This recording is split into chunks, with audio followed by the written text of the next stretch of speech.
Bueno, y lo decíamos a un comienzo cuando señalábamos que serán cerca de 100 días los que deberá permanecer en Santiago 1. Los primeros 14 va a ser en el área de salud preventiva, ¿no? Ambulatoria, como una medida preventiva en el centro de reclusión. Y lo que quería preguntarte, Andrea, es lo siguiente: ¿cómo llega? ¿Dónde llega? Queremos conocer básicamente cómo son las condiciones al interior de ese recinto. Bueno, primero hay que entender que esta es una unidad concesionada, ¿ya? Es decir, independiente de que es una unidad penal, todos los servicios son dados por privados, tanto la alimentación, economato, salud, etcétera. En primera instancia, él va a estar en el ASA, que es el área de salud de la unidad, en donde obviamente va a tener todas las medidas y toda la seguridad y todas las condiciones médicas. Eso es dentro de la cárcel, perdona, ¿no? El ASA, propiamente tal. Sí, dentro de la unidad penal hay un sector en el fondo como de hospitalización de 2 pisos, en donde en el primer piso está la atención primaria y en el segundo piso está el sector de hospitalización. Ahí es donde va a estar él. Por ahora en observación, en el fondo, porque además está el tema de la pandemia, que hay que tener claro que es importante regular. Y disculpa, ¿cómo es ese lugar de hospitalización? ¿Tiene una separación por box? ¿Es un lugar abierto? ¿Es como un lugar médico, por ejemplo, si uno entrara y lo visitara, por ejemplo? Claro, están los internos que están hospitalizados por diversos motivos. Es un lugar pequeñito, en donde cada área tiene como máximo 5 internos. Ya deben ser... no sé si son 2 o 3 en el fondo como sets, en el fondo donde hay estas camas, las 5 camas. Tú ves en la pantalla, no sé si ves la gráfica que tomamos del diario La Cuarta. ¿Te hace sentido lo que estás viendo? ¿Sería un lugar así? ¿Es algo parecido? Sí, es un lugar donde hay 5 camas, o son lugares pequeñitos, donde él permanece hospitalizado y toda la atención médica, psiquiátrica, etcétera, la entrega esta empresa privada. Todos estos insumos son entregados en el fondo por una empresa que se llama Compass Group, ya que es la que ve en el fondo la atención. Y en este caso el papel de gendarmería, que cumple con una dupla psicosocial, que lo que hace es supervisar que este contrato en el fondo con la empresa privada se lleve a cabo de la mejor manera. Andrea, ¿y él en esas condiciones está libre, digamos? O sea, ¿se puede mover en esa pieza o está esposado, está con grilletes? ¿Cuál es la situación? ¿Y cómo se produce además la vigilancia? ¿Y quién la hace y de qué manera? O sea, es un lugar muy resguardado. De hecho, el ingreso a la zona del ASA es un ingreso que hay que pensar que como es una estructura privada, tiene otro tipo de estructura en el fondo que lo que tiene una cárcel normal. Por lo tanto, hay, por ejemplo, cámaras de CCTV, o sea, está todo como resguardado, uno ingresa, la puerta se abre, se cierra inmediatamente, hay una posibilidad de ingreso nomás, por lo tanto, obviamente que está todo muy seguro. Entonces, lo más probable es que él al interior de la sección pueda estar sin medida, va a tener las custodias necesarias, la atención necesaria. En definitiva, creo yo que es el lugar donde debería haber estado desde un comienzo. Y Andrea, dijiste que hay 5 camas, ¿verdad? Allí. ¿Cuáles son las otras 4 camas, por ejemplo? ¿Con quién va a estar interactuando? Eso va a depender también del jefe de unidad, porque obviamente que alguien tan mediático a lo mejor lo van a dejar con menos gente, o a lo mejor va a estar solo. O sea, esas son medidas que va a tener que ir tomando de acuerdo al comportamiento, a la necesidad del interno, de lo que él vaya en ese momento necesitando. O sea, yo creo que se va a ir evaluando paso a paso cómo y cuáles son las necesidades en el fondo del imputado. Andrea. Sí. No sé si alcanzamos a presentar a nuestros invitados o no hoy día. Los presentamos, pero ¿sí? sabes que no les dimos el pantallazo adecuado en su momento. Sí, disculpen, ¿no? Porque apareció la voz de Pato. Bueno, está Pato, Margarita, Carlos, Andrés y Marisa. Gracias nuevamente por estar con nosotros. Pato, tú querías. Ahí están todos con ese pantallazo al que hacía referencia a Amaro, muy amable. Muchas gracias. Y Carlos estaba pidiendo la palabra, me parece, ¿no? No, Patricio. Pato, también quiero preguntarle algo, pero Patricio estaba pidiendo la palabra. Sí, Andrea, solamente preguntarte si... Porque a la verdad que estos 14 iniciales días, de estos 100 y tantos días que va a durar la investigación, estos 14 días iniciales son preventivos en el escenario de la pandemia, ¿ya? O sea, las cárceles tomaron en un momento determinado, a través del mecanismo de resolución para el asunto de la pandemia, estos 14 días iniciales de otra forma segmentados, aislados, ¿ya? Para poder hacer esta cuarentena preventiva. Pero en estos mismos 14 días ¿se debiera desarrollar, por ejemplo, la evaluación psicológica o psiquiátrica de Enano Calderón? O sea, el procedimiento es el siguiente. En todas las unidades penales, la persona que ingresa, sea condenada o imputada, pasa un módulo de aislamiento durante los primeros 14 días. Eso se da en cualquier persona, en el fondo, que ingresa a una unidad penal.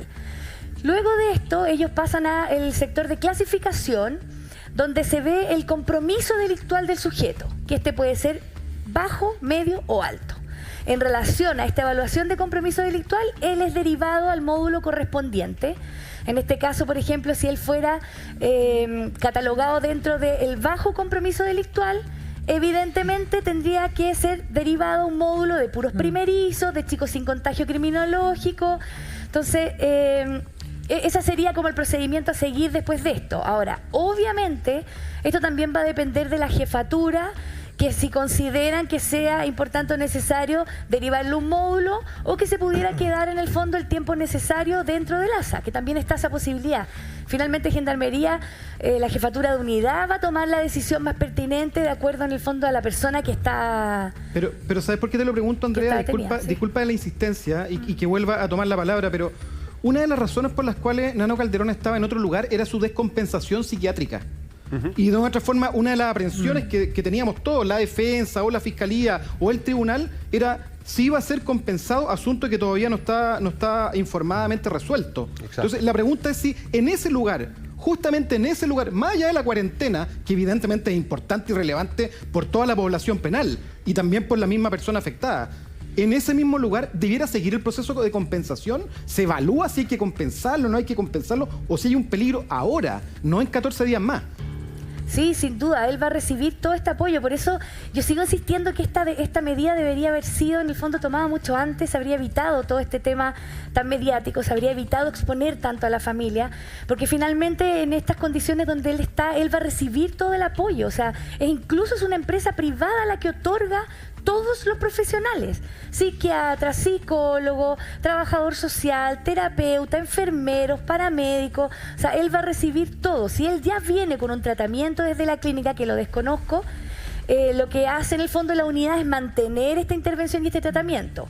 Ahora, ojo, que cuando el chico está imputado, en calidad de imputado, no se realiza intervención, solamente es atención en crisis, en el fondo es la estabilización, ¿ya? Y el tratamiento médico pertinente. Más allá de una intervención psicosocial, psiquiátrica o un trabajo, eso solo se hace cuando él pasa a condenado, en el fondo. Pero mientras está imputado, se mantiene el tratamiento así como está. O sea, se va a mantenerlo con lo que él venga. Si él viene con medicamentación entregada desde la clínica, esa medicamentación se le va a seguir dando, y obviamente que los médicos que ahora van a poder evaluarlo van a ver si, no sé, se aumenta la medicamentación, se baja, etcétera. O sea, ellos van a ver cómo se sigue el tratamiento de Hernán ahora como imputado en esta unidad penal.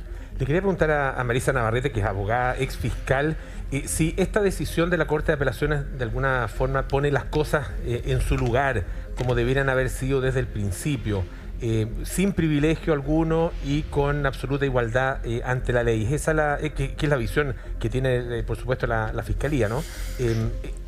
¿Realmente se están poniendo las cosas en su lugar, o la otra situación, cuando estaba en la clínica, también podía ser, digamos, aceptable desde el punto de vista de la Fiscalía y de la Justicia? Hola, buenos días. Bueno, ya lo habíamos conversado respecto de la situación, por así llamarlo, poco usual de haber dispuesto, ¿cierto?, una prisión preventiva en un lugar distinto de los que están naturalmente concebidos por la ley para que las personas cumplan esta prisión preventiva. Evidentemente, y esa la opinión mía por lo menos, es que efectivamente la Corte ha dispuesto lo que corresponde dentro del marco jurídico. Eso es independientemente de que la prisión preventiva podemos tener todas estas cuestionamientos respecto de una medida como de tal naturaleza, pero esos cuestionamientos tienen que ser los mismos que cualquier chico de una población que comete un delito, ¿cierto?, y que es sometido a prisión preventiva. No podemos hacer tratos disímiles, porque en definitiva, si los tratos que son disímiles tienen que ver con que una persona en iguales condiciones, por ejemplo, que no tenga antecedentes penales, tiene que estar en un lugar privilegiado respecto de otro, eso es inaceptable, por cierto. Entonces, lo que ha hecho la Corte efectivamente es decir, mire, esta persona Si hay antecedentes, si eso no lo podemos discutir, pero si hay antecedentes para imponerle una prisión preventiva y no tiene una patología que amerite tenerlo en un centro especial, tiene que estar privado de libertad a cargo de Gendarmería, donde Gendarmería determinará el lugar de privación de libertad. Ahora bien, ¿cuál es esa patología? Y eso es bien importante. La patología que podría permitir a una persona no estar en un recinto penitenciario, sino en un recinto hospital de psiquiátrico, es una patología que se asemeja a una persona que está enajenada mental, un demente, ¿cierto? Si no tiene ese nivel de demencia, entonces tiene que estar sometido a lo que están sometidos todas las personas. Los quiero invitar a ver una parte de lo que pasó ayer con lo que dijo la ministra Paola Plaza de la 9ª Sala. Escuchemos lo que ella dijo, luego seguimos debatiendo porque yo sé que Carlos también tenía algo que decir. Vamos a escuchar. A 27 de agosto de 2020, desestimado el incidente promovido por la defensa en relación con la admisibilidad de la apelación deducida por el Ministerio Público por los fundamentos que constan en el registro de audio, esta Corte se aboca al fondo de lo debatido en los siguientes términos: visto, oído los intervinientes y teniendo en consideración. En efecto, respecto del acaecido el pasado 5 de junio, que se identifica como hecho 1, calificado por el Ministerio Público como constitutivo de parricidio frustrado, no parece debidamente sustentado en la investigación que la conducta desplegada o actividad desarrollada por el imputado se haya agotado en los términos exigidos por el referido tipo penal, coincidiendo en esta parte con la jueza Acuo, en el sentido que lo que se desprende de los sucesos es una amenaza en contexto de violencia intrafamiliar, utilizando para ello un arma de fuego que incluso fue percutida con el fin de amedrentar a la víctima. Y en lo concerniente a la existencia de antecedentes que permitieran presumir fundadamente que el imputado ha tenido participación en tales injustos, si bien no se ha cuestionado por la defensa, es manifiesto que los elementos de la investigación conducen a dar por satisfecha esa exigencia contenida en la letra B del artículo 140 del Código Procesal Penal. Que en relación a la naturaleza de la medida cautelar, lo que ha de elucidarse es la necesidad y proporcionalidad de esta en relación con los eventos indagados y la peligrosidad del imputado. En tal entendimiento, no es posible soslayar la multiplicidad de hechos ilícitos acaecidos y que han motivado la formalización: daños, amenazas y lesiones en contexto de violencia intrafamiliar, parricidio frustrado e infracción a la ley de armas, además de las circunstancias que los rodearon, las conductas reiterativas y la gravedad de la pena asignada a estos en conjunto.